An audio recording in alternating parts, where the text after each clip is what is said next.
लेकिन आज हम ये कहना चाहते हैं कि जिस दिन दिलजीत दोसांझ एक स्टैंड ले लेंगे और कहेंगे कि अब से मैं अश्लील गाने नहीं बनाऊंगा, शराब को प्रमोट करने वाले, अपराध को प्रमोट करने वाले गाने नहीं बनाऊंगा, उस दिन उनके गाने तो तब भी चलेंगे, लेकिन बाकी के जो सिंगर्स हैं उनके लिए वो एक मिसाल बन जाएंगे।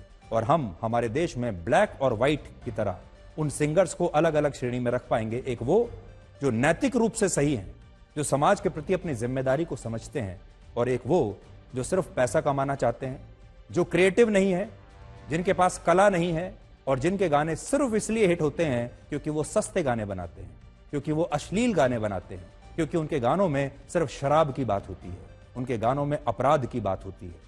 अब ये हमारे देश के तमाम सिंगर्स के ऊपर है और उनके गाने सुनने वाले हमारे दर्शकों के ऊपर है, हमारे युवाओं के ऊपर है कि वो किस तरह के गाने सुनना चाहते हैं। और हमारे जो सिंगर्स हैं, क्या वो भी अपने स्तर पर समाज में कोई बदलाव ला सकते हैं। सरकारें जो करेंगी वो करेंगी, इसलिए दिलजीत दोसांझ के सामने एक बहुत बड़ी चुनौती है, चैलेंज है। वो आज जिस मुकाम पर बैठे हुए हैं, अगर उन्होंने एक बयान दे दिया, अगर उन्होंने एक बड़ा फैसला ले लिया, तो उससे पूरे देश की फिल्म इंडस्ट्री पर बहुत बड़ा प्रभाव पड़ेगा। ये मौका है दिलजीत दोसांझ के पास, वो चाहे तो इस समाज को अपने बलबूते पर बदलने की हिम्मत रख सकते हैं।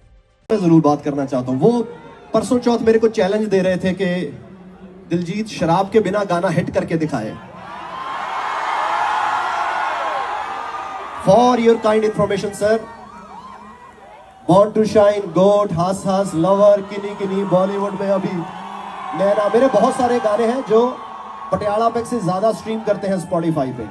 तो जो आपका चैलेंज है वो तो वैसे ही बेकार हो गया, क्योंकि मेरा ऑलरेडी बहुत सारे गाने हैं जो हिट हैं पटियाला पैक से बहुत ज्यादा। तो उसका जवाब तो ये रहा। सेकंड, मैं अपने गानों को डिफेंड नहीं कर रहा, मैं अपने आप को डिफेंड नहीं कर रहा।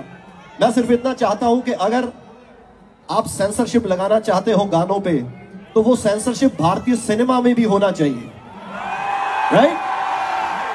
भारतीय सिनेमा में तो जितनी बड़ी गन उतना बड़ा हीरो। कौन सा बड़ा एक्टर है जिसने शराब का सीन या गाना नहीं किया है? कोई याद आ रहा है?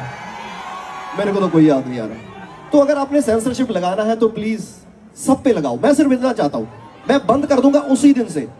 सरकार को तो साइड पे कर देते हैं, उन्होंने खुद कहा कि सरकार को रहन दो, तो रहन देते हैं। आप सेंसरशिप सेम लगा दो, जो भारतीय सिनेमा में है वही गानों में। कलाकार आपको सॉफ्ट टारगेट लगते हैं, आप इसी को, इसीलिए जो गाने वाले सिंगर हैं उनको आप छेड़ते हो।